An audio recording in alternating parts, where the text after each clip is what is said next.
Hello and welcome to A Second Look. My name is Emmett McConnell. In this series, I look back at the big plays and goals from the Union's previous match. Last weekend, May the 4th, Star Wars Day, the Union came away 6-1 victors against the New England Revolution to remain top of the table. Sporting director Ernst Tanner announced the day before the match that striker Corey Burke would have to remain in Jamaica for at least 3 months due to a visa issue. While in his absence, the strike force awakens as 5 different players scored for the Union, the most in team history, and was just the 3rd time the Union had ever scored 6 goals. There was a new hope, though, for New England as they came away with 11 shots in the first half, but just 1 goal. Then in the second half, the Union strikes back with 15 of their own shots and 5 goals to go for it. Now in this video, I'm going to focus on 2 main themes. 1, getting behind the defense. We'll look at different ways that teams do this, but mostly how the Union used a give and go to get behind the defense and get into crossing and shooting positions. The other thing I want to look at is how to play against the keeper, how to read their body shape and use them to their advantage. For example, a low back post shot can often result in a rebound, and the Union did this at least 2 situations to get the ball to someone who was open in the box where a pass would not have sufficed. Anyway, let's take a second look. This first Union goal is just a quality play from the 2 tall men, Jack Elliott and Harris Medunjanin. It comes from a second chance after a set piece.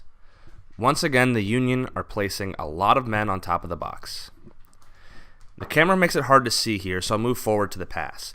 But Kasper Przybylko pulls the right center back Andrew Farrell to the left. Brendan Aronson draws the other center half Michael Mancien the other way. Bedoya occupies the left back Edgar Castillo, and the center midfielder turned right back Luis Caicedo is drawn by Fafa Pico. Medunjanin's pass under pressure splits the center backs, where Elliott is just hanging out. It's perfectly placed so that Scott Caldwell cannot cut it out. I honestly thought it was Przybylko who scored at first, as Elliott knocks the ball down perfectly with his first touch, spins and smashes it at the near post. It's classic Union trying to overload defenses and play vertical passes to bypass defenders. So the second half comes and goes, and the Union pick things up after being the worst of the 2 teams in the first half. This one we'll see how to play a goalkeeper and get behind a defense. So it starts with Przybylko, and the Union have, like usual, 3 men on the opposing 18-yard box. The Union, however, have since swapped to a 4-2-3-1, so there is the width of Pico and Ilsinho for the Revs to also think about. The ball is played wide as the Revs are set up well to block a ball into the forward players. Ilsinho sets up to take on Castillo. His first touch is inside, and Castillo sets up to force the Brazilian into support on the inside of him. Now often in this situation, Ilsinho rolls his right foot over the ball, which can kind of look like a fake pass, but also sets the ball into moving at a good pace so that he can begin his step-overs. Instead this time, what looks like a ball roll is played into Jamiro Monteiro. Castillo actually does well not to get too tight to his man, but this is when he begins to lose his mark. Up until that point, he's done pretty well. Ilsinho begins as if to make his run, so Castillo starts moving inside, also putting himself in a spot where he could backpress Monteiro. Ilsinho then cuts outside just as the ball reaches Monteiro. Had he continued inside, Castillo would have been right on him, and Caldwell covering Monteiro could also be in a position to make a play.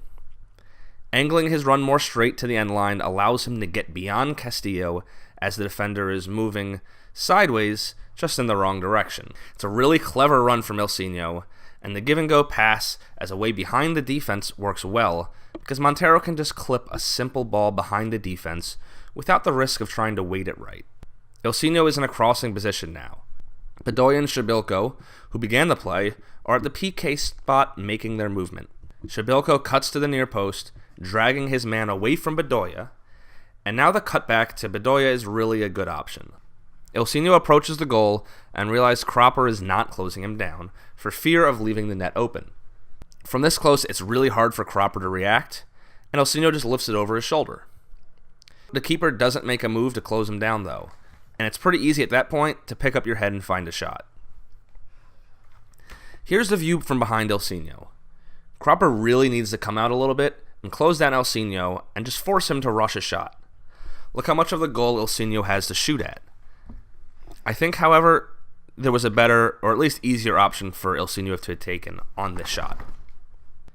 This is a tough angle, and Cropper tries to make himself big, but makes a big error that Ilsinho could have taken. I think Ilsinho should have just smashed it low, directly at Cropper, and put it between his legs. It's a less flashy finish, but look at that opening. He would have no chance to get down and make the stop if it was there. Still, Ilsinho makes a good read on the keeper, seeing that he stays in his line, and then waits until he's close and picks out a clever opening. Here's another example of the Union getting behind the defense, as well as playing the keeper smartly. Montero begins with creating a little bit of space for himself, and then playing it wide to Ilsinho. Castillo, maybe a little more fatigued this time around, doesn't drop off. He has no support near him, and should delay if possible, similar to the play before. Ilsinho then draws in the challenge, but always has his right foot between the defender and the ball, and pulls it inside away from Castillo. Caldwell was running back into position, and slips as Ilsinho continues inside of him. Now he can square up to Mancien, and is a so-called triple threat, pass, dribble, shoot. Montero is offering a simple outlet here, but the forwards make the good movement that opens up space here. This combination of movement from the ball carrier and the forwards is clinical, and forces defenders to make tough decisions on whether to follow runners and vacate positions, or stay and risk them getting behind. Farrell is pulled away from the right side of the defense, and this pass takes 3 New England defenders out of the play. It isn't an easy shot, and oftentimes this slotted backdoor pass isn't meant to reward the initial runner either, but others, Sergio Santos in this situation. Now Shabilko plays the keeper perfectly, and uses him almost as a wall pass. It's once again low to the back post shot that Cropper does decently to save. I think that looking back, he's moving his feet too much when the shot comes, and gets caught leaning to his left, which makes this save so tough. Santos is rewarded for his run and lifts it over the deposed Cropper. I want to point out again that Cropper is just too passive. Often this year, his fear of closing down forwards and not being aggressive has led to goals. I think this is another situation. He allows the forward to make the play, just like in Ilsinho's goal, as opposed to dictating what the forward can do. When this ball comes behind, he needs to start moving out to close the angle. The ball is almost in the 6 when it's struck, so he could easily be a few feet from the shot, and a far post shot at that point wouldn't result in a rebound opportunity, but instead he could knock the ball away from his net so that his defenders could make a clearance. With Brad Friedel as the coach, I'm surprised in the amount of keeper misplays this season. Friedel himself was so smart at closing forwards and making himself big, rarely staying on his line and forcing himself to make a tough stop. For this goal, the Union once again got behind the defense, and again with a give and go.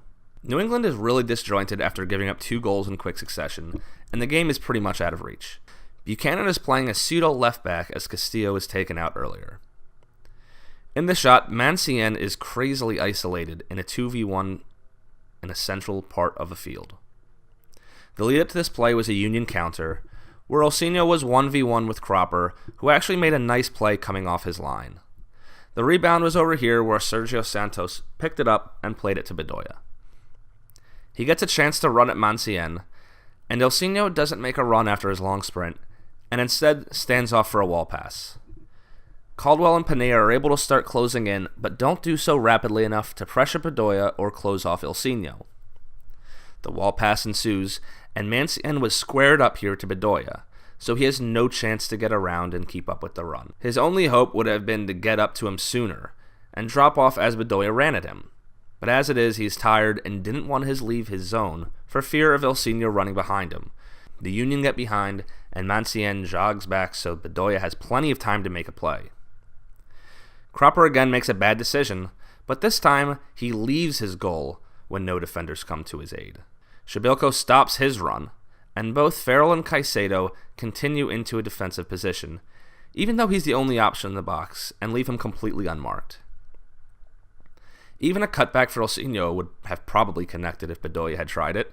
6 Revolution men are in the box, in a position to play some sort of defense, but none marking either 3 of the Union men. Bedoya waits, draws out Cropper, and plays Shabilko, who now has an open net to slot it away. Had Cropper stayed on his line, he might have had a chance here. and I don't think Bedoya was ever really in a position to make a shot anyway.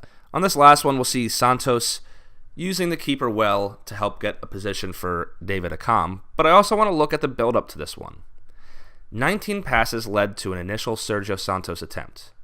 We'll move through them, but this is just next-level movement from Haris Medunjanin, and it creates space for the pass from Bedoya that jump-starts an attack. He pulls Caldwell out, and now Shabilko, who, along with Medunjanin, were comfortably marked, can now turn and cause some damage. It doesn't in the end cause much as a Union reset, but it's just really clever from Haris. Once again, however, Santos gets behind the defense. Wagner plays it into Accam, who occupies Farrell along with Santos. Mancian doesn't move over to help his partner. Meanwhile, Caicedo steps to Wagner. Caldwell can't get back in time, so it has to be Mancian. The ball into Accam attracts Farrell, and he can just flick it as a defender steps up, and Santos is already moving as this happens into position. Cropper, give him credit, makes a really good save on this, but Santos gets a second chance, and like so many Union goals so far, plays Cropper to his advantage. New England has 3 defenders in one space defending Accam, but can't get to the loose ball. Santos is clever, since there's no run from Accam or open runs as he's closed down, so he plays it close enough to Cropper that he's forced to tip it away without knowing what is around him. Accam just punishes them on the rebound.